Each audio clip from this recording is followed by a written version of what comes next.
गजाननं भूतगणादिसेवितं कपित्थजम्बूफलसारभक्षितम् उमासुतं शोकविनाशकारणं नमामि विघ्नेश्वरपादपङ्कजम्। सदाशिवसमारम्भां शङ्कराचार्यमध्यमाम् अस्मदाचार्यपर्यन्तां वन्दे गुरुपरम्पराम्। अपारकरुणासिन्धुं ज्ञानदं शान्तरूपिणं श्रीचन्द्रशेखरगुरुं प्रणतोऽस्मि मुदान्वहम्।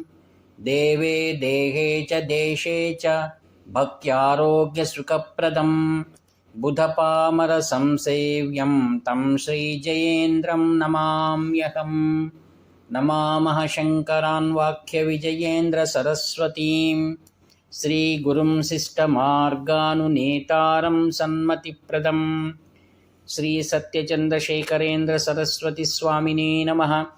सर्वमङ्गलमाङ्गल्ये शिवे सर्वार्थसाधिके शरण्ये त्र्यम्बके देवी నారాయణి నమోస్తుతే। మిత్రులందరికీ కూడా హృదయపూర్వక ధన్యవాదాలు।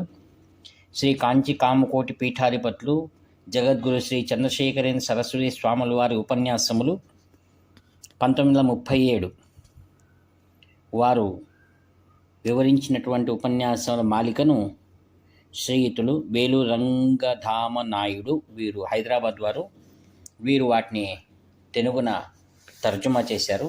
వాటిని మీకు అందరికి కూడా వినిపిస్తున్నాం. అందులో 4వ ఉపన్యాస మాలిక చతుర్విధ పురుషార్థములు. మన పెద్దలు మనము పొందవలసిన కోరికలు 4 విధములుగా విభజించబడి ఉన్నది. వాటిని ధర్మము, అర్థము, కామము, మోక్షమని చెప్పదవును. 4కును సంస్కృతమందు పురుషార్థములు అని పేరు. పురుషార్థమన పురుషుల వలననగా మనుష్యుల వల్ల కోరబడినది అని అర్థం. ఈ 4ను పురుషుల వల్లనే ఎందుచే కోరబడుచున్నవో గమనించదము. కొన్ని వీధులలో జనముల కూటమును బండ్ల కూటమును ఎదికముగా నుండును. అనేక గ్రామవాసులు చేరియుందురు. ఎందుకుగాను? తమకు కావలసిన ఒక కార్యమునకు వారు కోరినది అర్థము అనగా ధనము, ఉద్యోగం, వ్యాపారం మొదలగు పనులతో వారు కూడియున్నను లక్ష్యము ధనమే. అది మనుషుల వల్ల కోరబడినది. అటులనే మరి 3 కోరబడినవియే. ద్రవ్యం సంపాదించుట కష్టం. సంపాదించు కాలమందు సుఖము లేదు, నిద్ర లేకను, ఆహారము లేకను, మానావమానము లేకను సంపాదించున్నారు. కాన ధనమందు ఆశ అధికముగా ఉన్నది. సాయం సమయమందు సముద్ర తీరమున పోవుచున్నారు.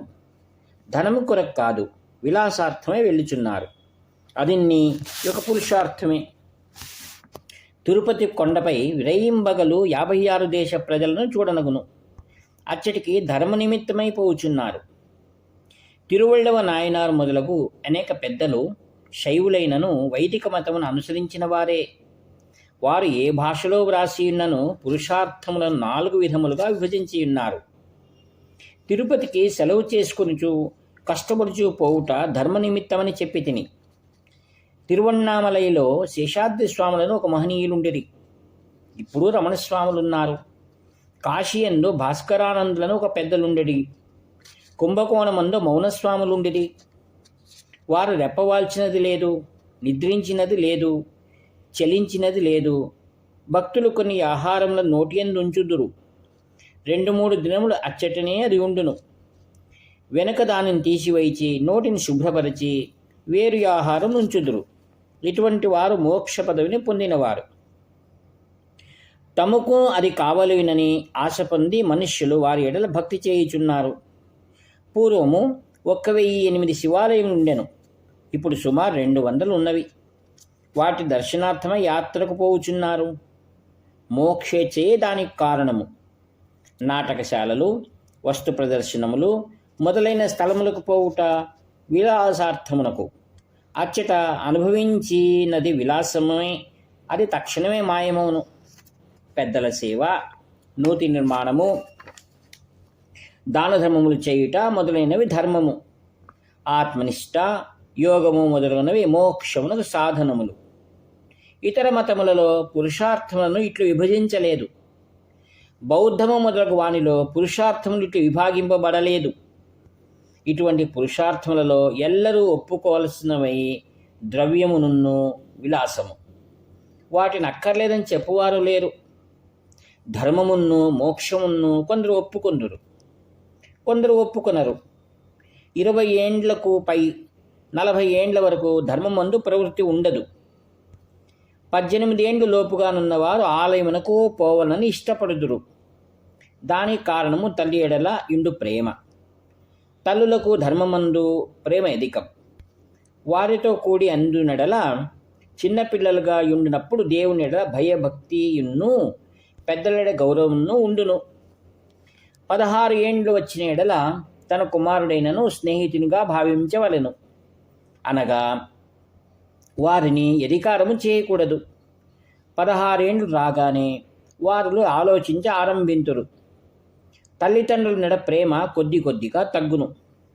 దూడలును అటులనే 16 ఏండ్లు మొదలుకుని కన్నవారిపై ప్రీతి కొద్ది కొద్దిగా తగ్గును. కర్తృత్వమే గొప్పగా తోచును. ధర్మమందును మోక్షమందును ఆశ ఉండదు. 16 ఏండ్లు వయస్సుకు ముందు భక్తి ఉండును. 50 లేక 60 ఏండ్లకు పై వారు దేవాలయముకు అక్కర్లేదు, దేవుడక్కడ లేదని చెప్పురు. 16 ఏండ్ల లోపుగా ఉండు పిల్లలకు మోక్షమందు ప్రీతి ఉండదు, ధర్మమందే ప్రీతి ఉండును. వయసు చెల్లినప్పుడే అనుభవం వల్ల జ్ఞానము కలుగును. ఈశ్వర తత్వజ్ఞానము, భక్తి మొదలైనవి పుస్తకము చదువుట వల్ల కలగదు, పూర్ణ అనుభవం వల్లనే కలుగును. అనుభవం వల్ల సంచలనం వీడి తెలివి ఏర్పడును. ఒక ఉదాహరణము గమనించదము. రామేశ్వరమందు శ్రీరాముల వారు నిర్మించిన సేతువు 20 మైళ్ళ పొడవు ఉన్నది. 2 వైపులా సముద్రము. ఉత్తర సముద్రమందు తులామాసం మొదలు తరంగములు విశేషము. దక్షిణ సముద్రమందు దక్షిణ దిశముగా నుండి గాలి వీచినప్పుడు అలలు విశేషం. కొన్ని మాసములలో ఉత్తర సముద్రము తటాకము పగిదియుండును. దానిలో తరంగములు దొర్లుట అనగుట ఎనున్నట్లు మన మనస్సు యొక్క తరంగములు దొర్లును.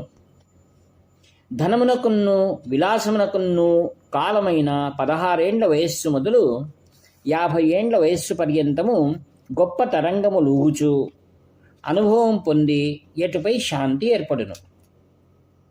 బాల్యమందును దేహం అసౌఖ్యమైన దైవమును ప్రార్థించుకును.